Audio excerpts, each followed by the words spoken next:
Ya ampun, buta kok semene gedene gek Prada Mas. Iki buta plus titik. Maju rene kowe wong sambluk ilang nyawamu.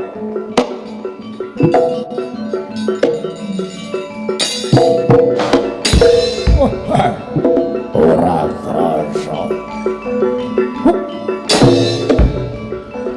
Kaya dipijeti.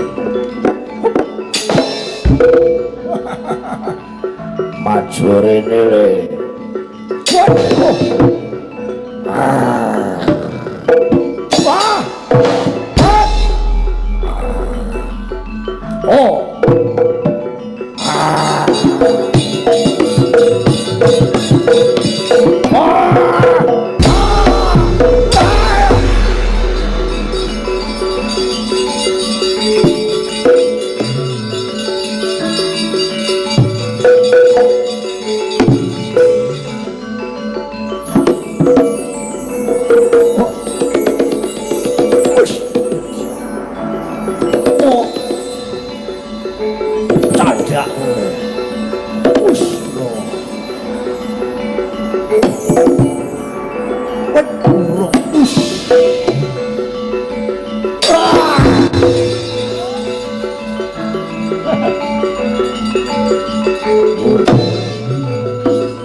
pinggir kala Durgangsa kepiyanggon nggih mbibarke pertapan ngarga Kilasa entuk gawe apa ora kula. Waduh Kanjeng Ibu,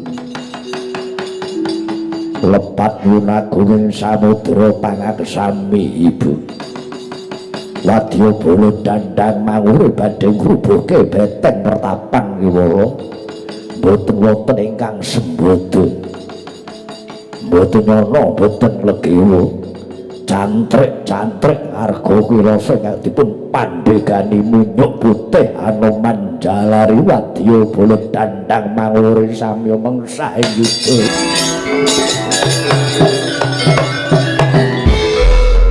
Kaya mangkono lamun to pertapan ngarga Kilasa ora bisa dibubarke.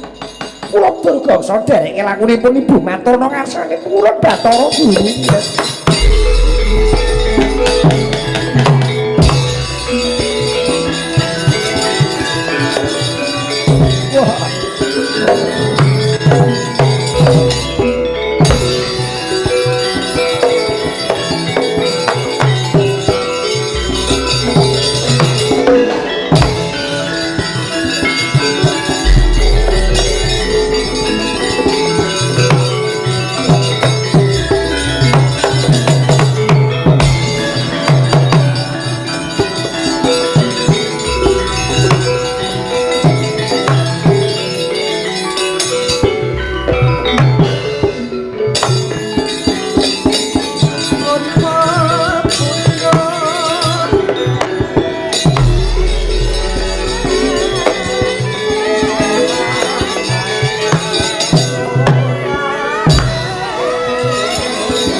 Katre gumulung mangrempak ing wadya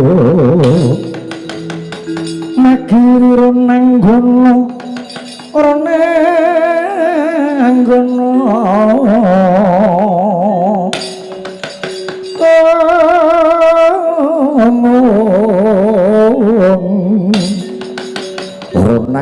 magawe gelare rawang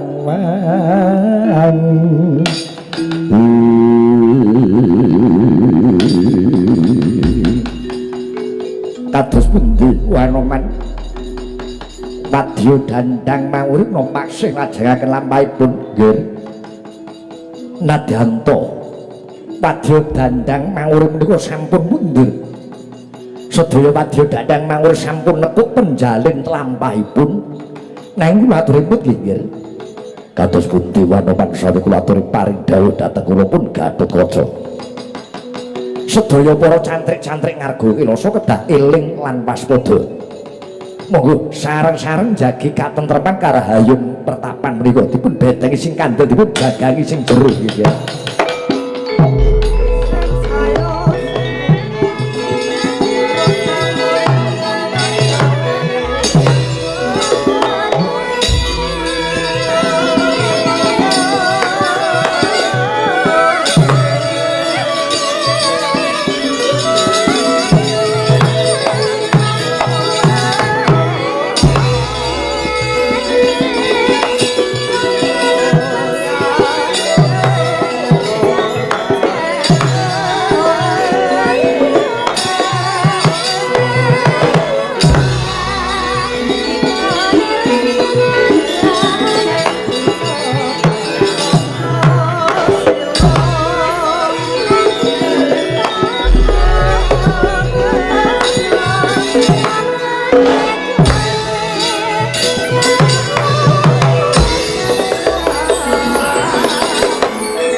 lan samar pamoring suksma sinuksmaya winayu ing asepi sinimpen tolong ing kalbu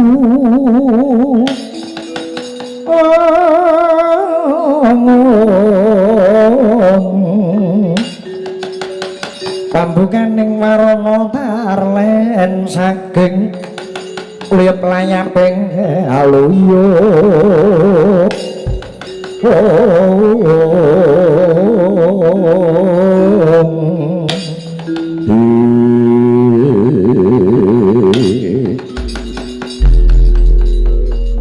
sing tak tresnani togok apa dene kuwi bilung kowe aja kaget yoga wanci ngancik madya ratri tinimbalan ing kedaton parang kencana kene sumboten kaget niku lho sinten ya lho heeh wong wancine enak-enak mapan turu wancine ngeremke netra. Lah kok wonten prajurit dodok-dodok lamang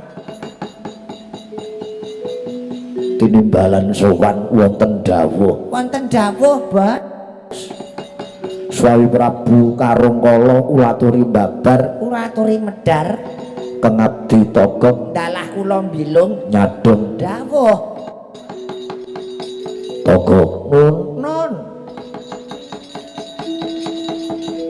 kowe nyekseni lamun panjenengan ingsun Prabu Karungkala dadi ratu ing parang kencana kuwi ngawur ngawu gawar nggonku nyekel pemerintahan parang kencana kondange negara kang sugih Mas Inten Barlian Jamrut kabeh tak kukup kanggo kebutuhan pribadiku dhewe nadyan para kawulaku padha delak-delak kurang sandang kurang pangan ning aku kuwi duweni watak adigang adigung adiguna sing tegese banter seneng lancangi dhuwur seneng ngungkuli landhep seneng natoni sapa sira sapa ingsun kuwi sing dadi watakku ratu parang kencana kabeh kenya sing mapan ana parang kencana kabeh rata wis tak prawani kabeh lho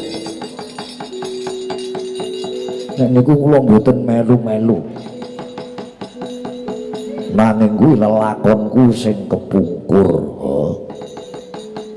yen ngrebuk perkara wong wedok kuwi lelakonku sing kepungkur saiki aku wis kapok aku wis tobat kok aku ngrumangsani dadi ratu yang sarake para kawulaku aku rumangsa dosa aku tak takon karo kowe nggih dangu napa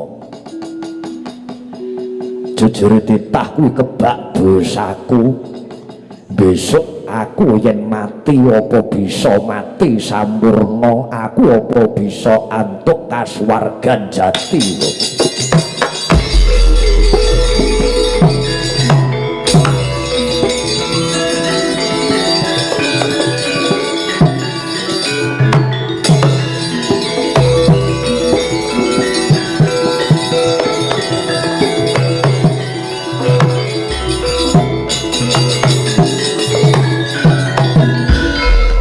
yen mengaten Paduka Sun Prabu Karungkala pun ngrumangsani luput ngrumangsani dosa ya aku gedhe dosaku akeh luputku wah syukur alhamdulillah menawi mekaten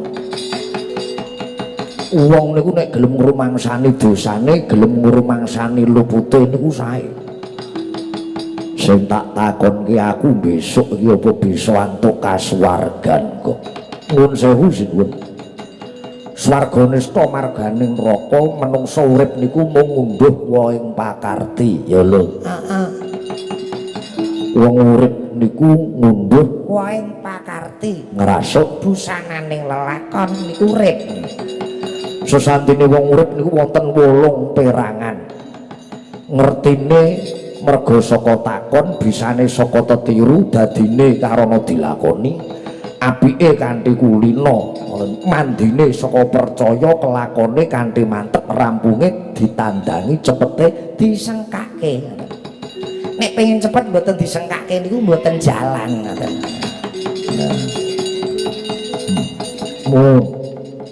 yen panjenengan pakon perkara besok mati so sampurna matine napa mboten entuk kaswargan napa mboten niku pun perkara swarga neraka niku sing bagi niku sing gawe urip ngoten. Wiwit dinten menika sabakunipun mertobat nyuwun ngapura apa aku diapura dosaku karo sing gawe urip. Lho pripun to?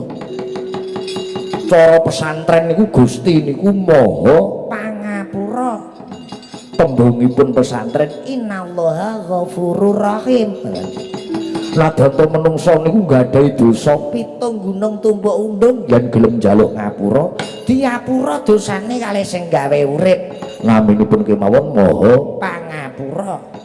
Gusti niku nggih Maha welas Maha asih Maha asik kok Maha asik Maha asik sing gawe urip kuwi nan pun ampun rangu-rangu manahipun nek pancen wis ngakoni dosane ngakoni keluputan niku wis mumpun sajane wong. Mun berarti sakniki pun leren mboten korupsi nggih, Bos? Ora bilung. Alhamdulillah. Sakniki pun mboten wedokan. Aku kapok bilung. Aku wis ora tak baleni maneh. Wah, niku pun yen ngono Gusti Maha Pangapura, Gusti Maha Pangapura. Carane aku bakal nebus dosaku supaya aku bisa mati sing sampurna kepiye? Nggih ngaji. Ngoten. Sowan para alim ulama, sowan brahmana, sowan sesepuh bini sepuh. Ngaji. Ngoten. Dadi cetha sanate. Ngoten. Ora kok ngaji ning YouTube, dadi sanate YouTube niku ora cetha. Ngoten. Aku kudu sowan nyang ngendi? Sowan wonten pesantren Arga Kelasa. Arga Kelasa. Nggih. Ing mriku wonten brahmana kang linuwih, brahmana kang pinunjul peparab begawan sapa lho? Bima Sicu. Suci kok Sicu. Heeh. Begawan Bima Suci. Begawan Bima Suci. Nggih. Kuwi sapa? Wah, nika pendhita kondangipun Bima Suci niku sakmangke ngubalaken kawruh panunggal, kawruh kasampuran, kawruh sangkan paraning dumadi. Niku Bima Suci niku medharaken sastra Jendra Hayuningrat, sastra cetha palipurnaning wangsit. Nggih tulising Gusti kang dumunung ing sanubarining manungsa sak jerone kulit, sak jabane daging. Oh. Niku elok niki lagi viral katanya. Kowe ngerti dalane nyang pesantren Arga Kelasa ngertos yen ke Rembang ulon terus ke Rembang ulon terus mengke Semarang sebablas mulai niku laladan Sumbersari kowe ngerti dalane ngertos. Aku tak sowan ana ngarsane Peremban Bima Suci, aku tuduhke dalan yoga. Niki meh pengakuan dosa ngoten. Mbok ning ngaku dosa kalih kula mawon, wong mboten kula critake sinten-sinten. Aku karo kowe ora percaya lho. Ngono omong karo kancane iku tak kandhane wong kuwi tok lho, liyane ora. Jebule rata sak rombongan. Kilap pegak aku kak. Mbun madhep mantep. Lah nek sampean jengkar lajeng ratune marang kencana mriki sinten? Aku wis ora sulap marang kebiaring kelungguhan. Aku ora mikir perkara bondo donya. Aku ngrumangsani dadi titahe Gusti sing kebak dosa, kebak luput. Aku tak nebus dosaku sowanke nyang pesantren Arga Kelasa. Monggo kula nyang badhe dados cucuking laku.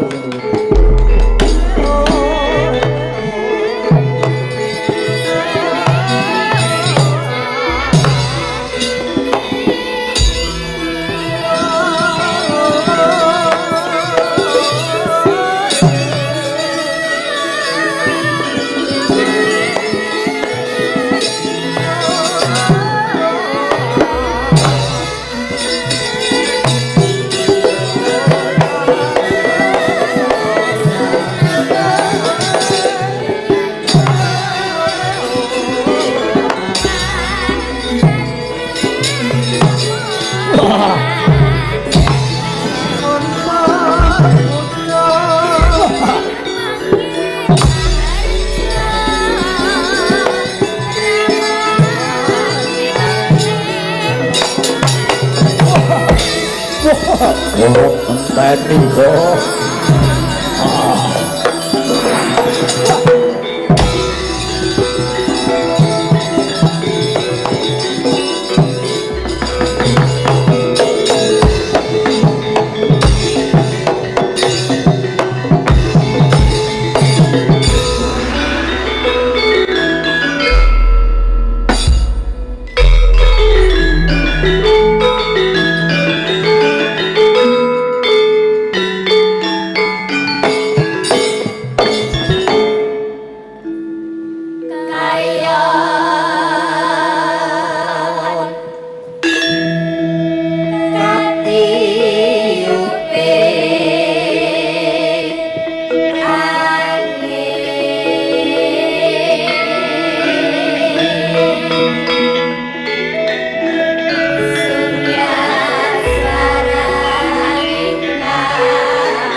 Raras rumendah rumedeng akoso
Gusti Allah kula nyuwun ngapura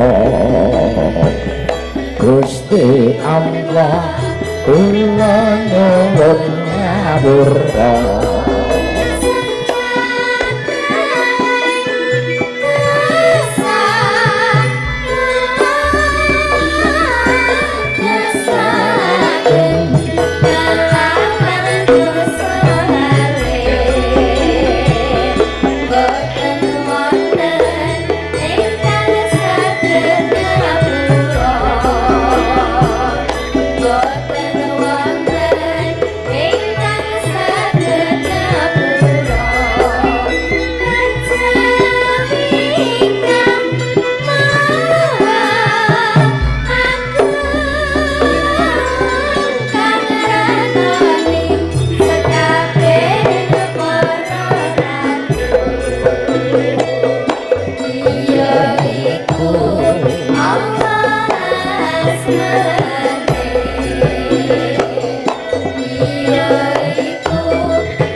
wancine gara-gara terus Mas Garing gara-gara raga rasa.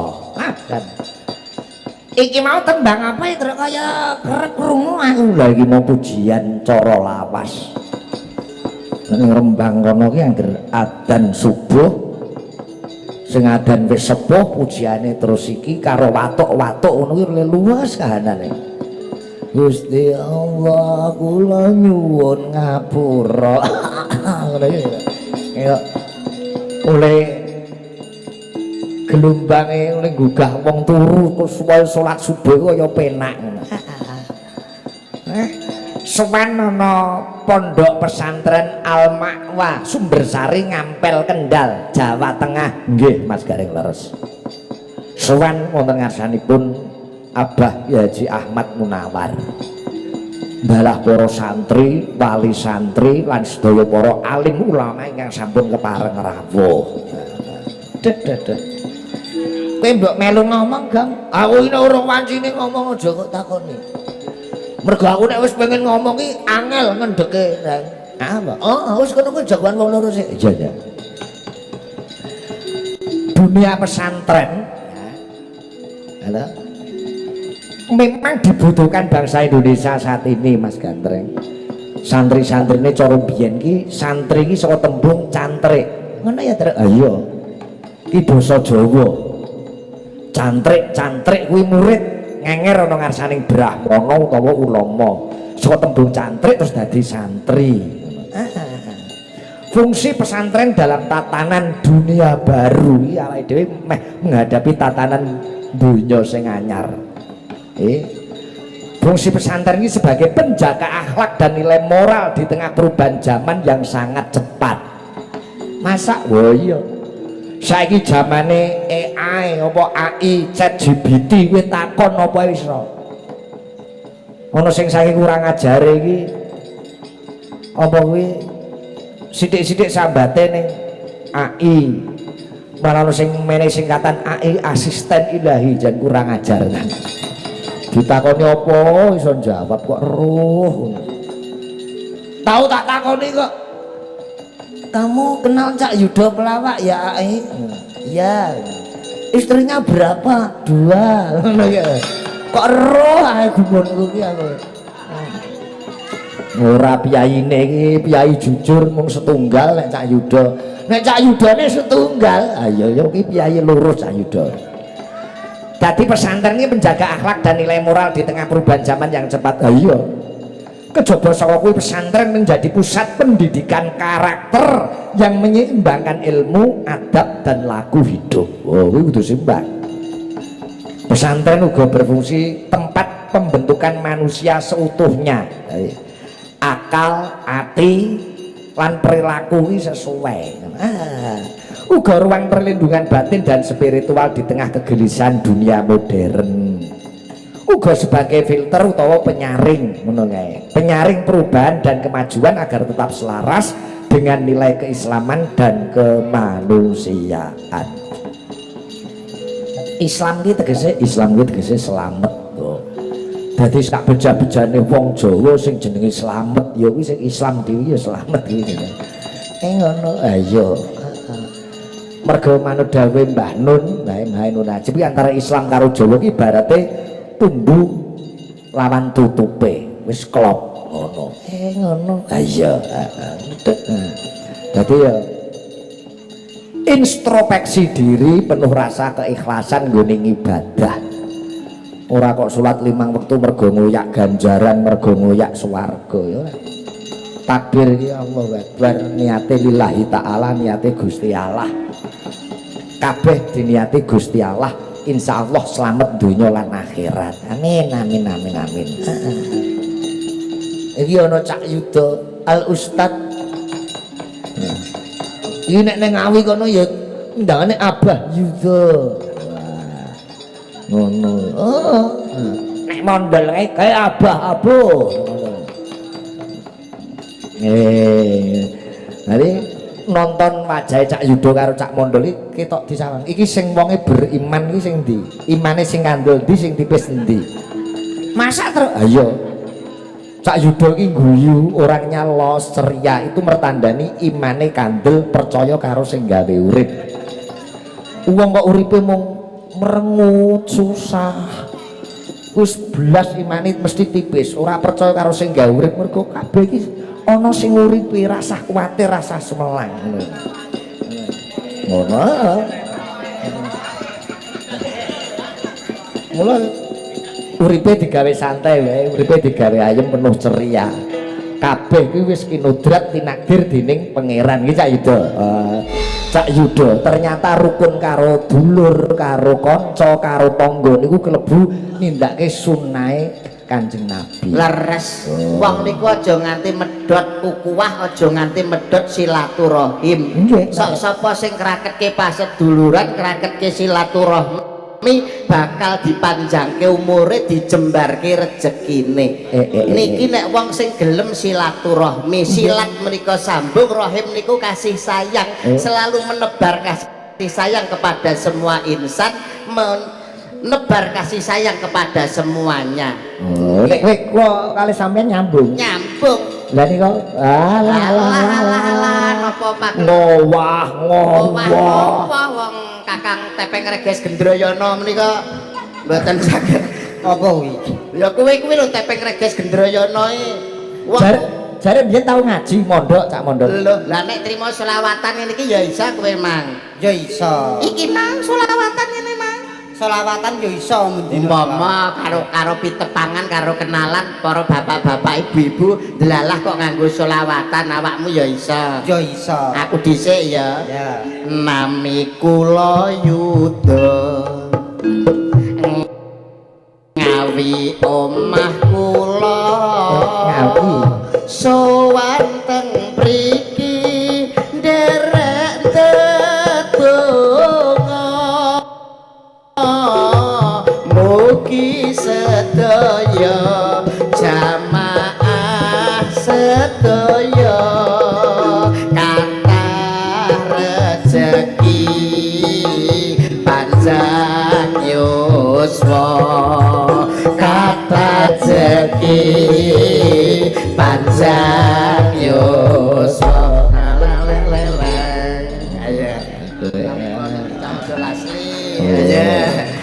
Luar biasa. sambutane iki lho luar biasa. Oh entuk oh Nggih. nami kula Cak Yuda ngawi omah kula oh Iki kabeh. angel iki nami kula mondol lho. Al angel iki. Merat ya mriki. carane Negal-negal. Mas mondol ngono rupane kaya. Oh ya angel iki, angel iki. nami kula niki Cak Mondol asli awakku kuru ya kurang gizi nek aku nesu bojoku wedi Asik. dicandak dirangkul terus dimii Alah astagfirullah. Ya Allah Gusti. Wis tuwek ngono kok. Kowe iki wis gerang gaplok, wis tuwek kaplak kok jemi Mik, lho kok ora isin karo adik-adik. lah sing penting Lah tapi ya mik ngono ya ora saru to kowe. Aku wah. ya Air putih. air putih ya kena Ora mik susu to? lho susu ki rapik ning moto Lho iki bocah piye to ki? 4 sehat 5 sempurna. Apik ya susu ki ning mata. ki ora apik Lah susu apike ning ndi? apik yo ning dodo Alah lah. susu ning moto ora mlaku karo ngecit Modele kok iso. Iso. Parai rangga lho rungane to kupingmu piye to kira ngomong. piye lah wong ki mang susu Lah rapik ya ning kowe moto mau-mai kae lho kowe ora paham kowe iki. Ngono kuwi. Gak pahaman larene iki wajiban. Oh. Panci ya wong kuwi kudu gedhekke rasa syukur lho Mas Mondol. Sing didaturke Pak Sigit mau ya bener. Wong nek ngraketke silaturahmi ateges ukuwah. Ukuwah niku wonten 3 lho Pak Sigit. Menapa kemawon Cak Wonten Mondol? ukuwah Islamiyah, wonten ukuwah watoniyah, wonten ukuwah insaniyah. Wah, lah iki lho. Dagelan pondok ya kaya Paham ngene nek iki. kula. Jadi ukuwah niku ada 3, ada ukuwah Islamiyah. Ukuwah Islamiyah menika rukun sesama umat Islam. Apapun itu Mbah Muhammadiyah, Nahdlatul Ulama dan lain sebagainya, pokok podo Islami niku adalah saudara Saudara. kita dulure. Cocok. Ukuwah Islamiyah. Nggih. Munggah sithik teng ukuwah watoniyah. Napa menika? Sesama anak bangsa dari Sabang sampai Merauke, dari Pulau Miangas sampai Pulau Rote, kita adalah saudara, satu nusa, satu bangsa, satu bahasa Indonesia, karena NKRI adalah harga Mati. Kian. Yang terakhir ukuwah insaniyah. Napa menika? Sesama manusia niku adalah makhluk ciptaan Tuhan yang derajatnya sama, yang membedakan hanyalah keimanan dan ketakwaannya. Manusia terbaik adalah khairun nasi anfa'uhum linas, yang bermanfaat untuk manusia lainnya. Niki lho Pak Sigit. Jawane urip kudu urup. Betul. Harus bermanfaat orang Kanggo lain. sesama. Nggih, mondol rene maju Ayo, tak ayo, takon. kowe, coba. Gampang wae. Ora usah wah Islamiyah wah liyane Ora paham, ora paham. Heeh. Tak Rupane takoni. Alif bak tak ki ana pira? 30 Alif bak tak ki ana pira? 30 Alah ngono kok ngaku tau ngaji. ngono kok jare ngaku ngaji ki lho dipan ki lali. Pertanyaan sederhana alif bak tak ana pira? 30 Kleru. salah alif bata enten pinten Ana 3. kok telu Alif bak tak. lah sak jim hak kok. Sing takon sak jem hak kok sapa? Aku wong alif batak. Lah kejaba aku huruf hijaiyah itu ada berapa lah? Serikalan. Alif batak ada pira? Telu. Nah, iya pinter. Bareng tak serekalan Srekal. Saiki nek alif batak. Lah saiki wong Jawa, Hana Caraka niku enten pinten? 20. Salah. Bener Pak Sigit, bener ana cara kok 20 wis bener. Hana Caraka enek pira? 20. Salah. Hana Caraka enten pinten? 20. Salah. Sing bener pira? Sing bener ki 3. 5. 5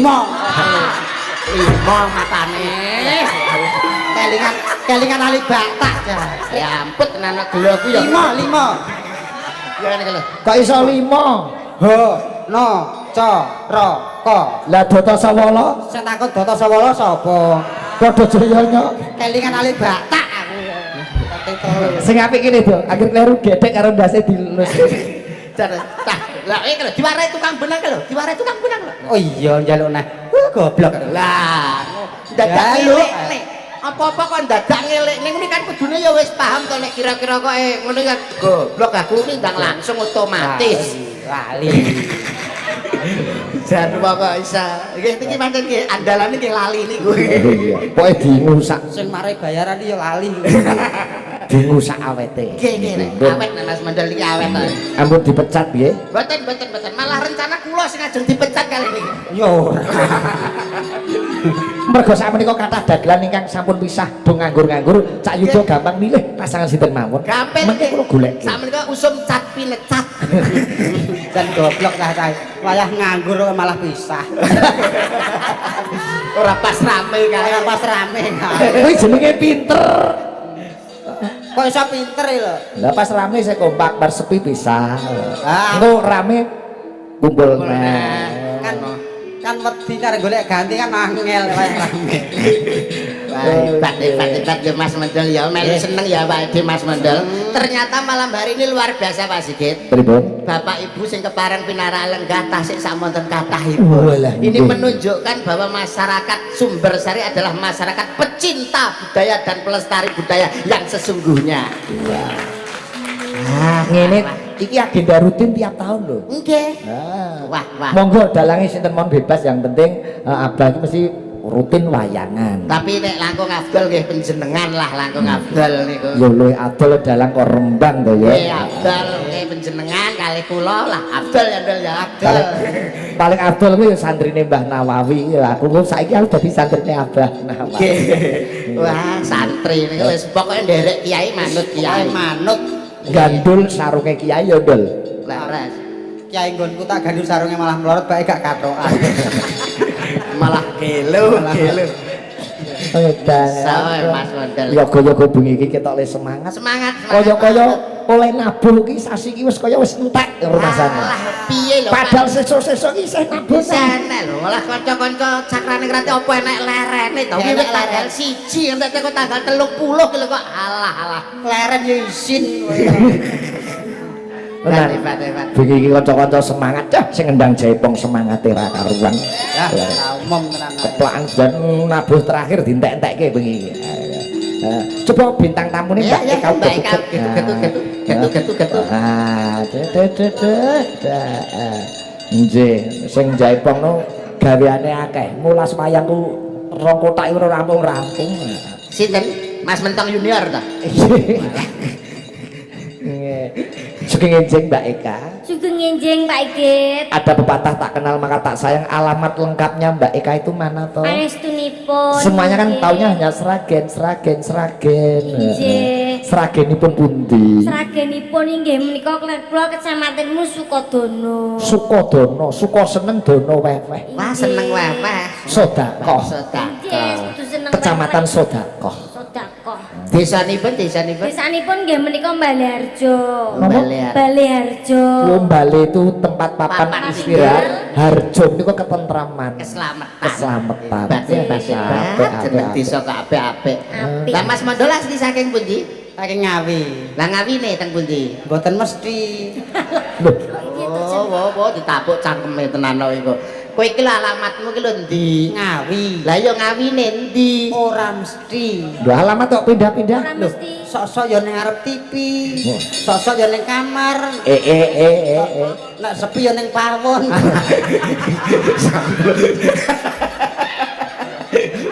Yo main Termasuk Mas Mondoli seneng berimajinasi. Pawon. kadang kan biasanya ning pelapon bareng lho. Ah. Sok-sok ya ning jeding barang. Nggih.